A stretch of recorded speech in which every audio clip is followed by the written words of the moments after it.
All right, so here first you have a Sumo Squat with an RDL combination. This one is tougher than it looks, I promise. The dumbbell helps with weight distribution. It's gonna help add a little bit more to the cardio and metabolic side of things. And then you just wanna make sure, as you can tell, what I'm doing is dropping the hips, keeping the back straight. You're hinging at the hips, the knees are barely bent, and then you just drop straight down, driving your chest up. We're gonna alternate, pausing about a second or two each time. Just make sure you keep that back straight. You can tell my feet are about shoulder width apart, and you turn your toes just out slightly if you want, if that feels better on the acetabulum joint, the hip joint. But just try to get as low as you can, have good form, steady breathing, and have fun with it.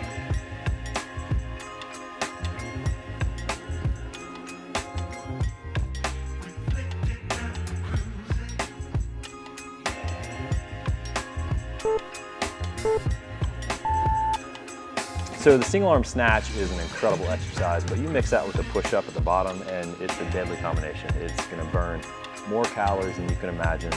Just make sure you kick those feet up really high, try to get them to the outside of the dumbbell. Try to take that dumbbell to midline when you start bringing it up. Act like you're zipping up a jacket. You wanna keep it tight to the body. I like keeping my palm in neutral grip coming up. That's gonna be a little easier on the shoulder girdle and the acromion process there, where the head of the humerus fits in. And just keep the back straight. The push-up, as I've explained in the last video that I've done on how to do a correct push-up, make sure the elbows are in about 45 degrees, make sure you don't shrug, and keep your core and your glutes really tight.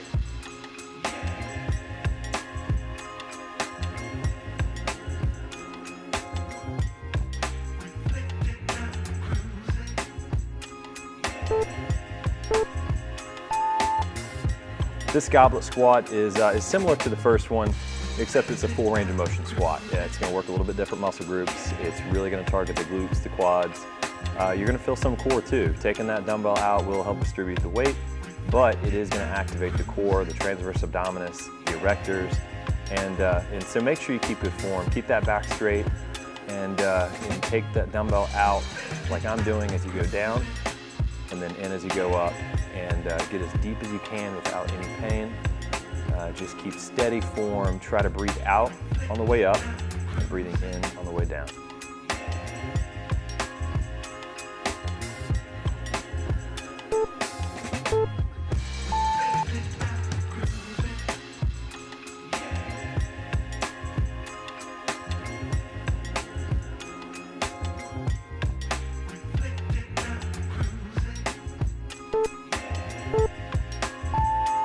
This bridge march with a dumbbell coming up, connecting to the knee, is both abs, hamstrings, and glutes. It's a lot of full body here. Harder than it looks, but not as hard as the previous three. Just make sure you keep your hips real high. You want to stretch out the hip flexor as best you can. Drive your butt up as high as you can, and it's tempting to drop your butt back down when you bring your knee up. Try not to do that. Try to keep your hips high the entire time. Take that dumbbell all the way to the knee and keep your core contracted. Keep your glutes contracted, steady form. It's not about speed, it's about doing it right. So just follow my lead and you'll start to feel it, I promise.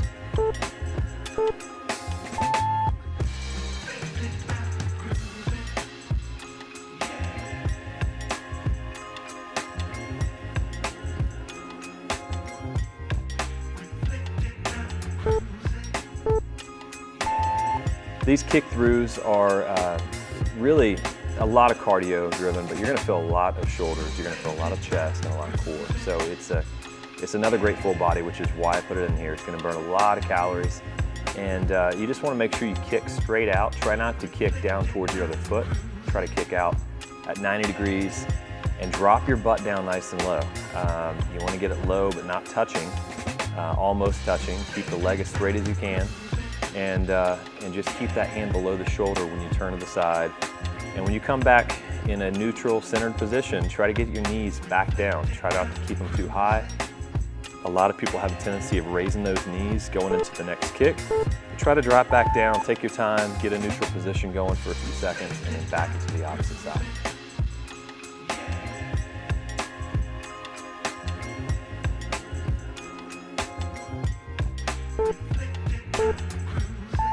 These are just the basic Russian twist, adding a little weight to it. I like crossing my ankles. I feel like you can keep that core just a little bit tighter if you do that. It keeps you a little steadier. The biggest thing to remember on Russian twist is to not just move the weight. You know, you see the cherry pickers that they call them and other types of Russian twist, but you want to make sure your shoulders rotate. You want to rotate in the torso. Don't just move the dumbbell and move the arms because you won't feel it and you'll put a lot more pressure on the back. You're not going to activate the core properly and it won't protect the spine. The other big part of information you need to know with this is keep the back straight. You don't want to round and flex the spine. You're not going to get the range of motion that you're able to get if you keep it straight.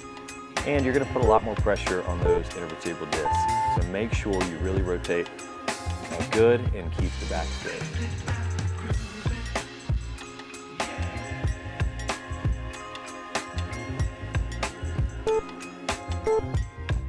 Hitting toe touches weighted are great ab exercise. You're going to start to feel that burn the first 10 or 20 seconds probably.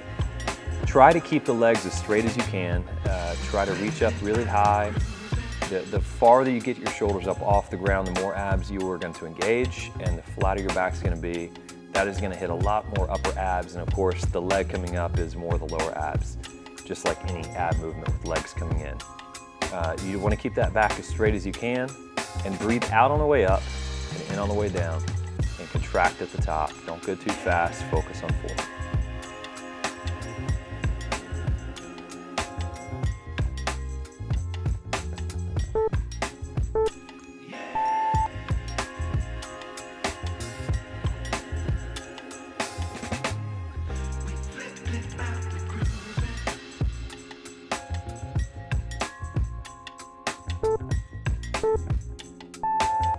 This split jump lunge with the squat is probably one of the hardest here. Now I have the dumbbell at my chest.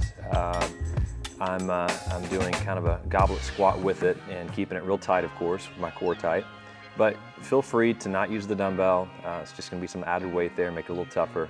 Try to get 90 degrees in both knees when you come down. Obviously you're gonna switch, hitting both sides and both knees to the ground, and then go into that nice deep squat or Malasana pose looking squat where you drive the hips down and hold that position for just a few seconds. Doesn't have to be long, and then go right back into it.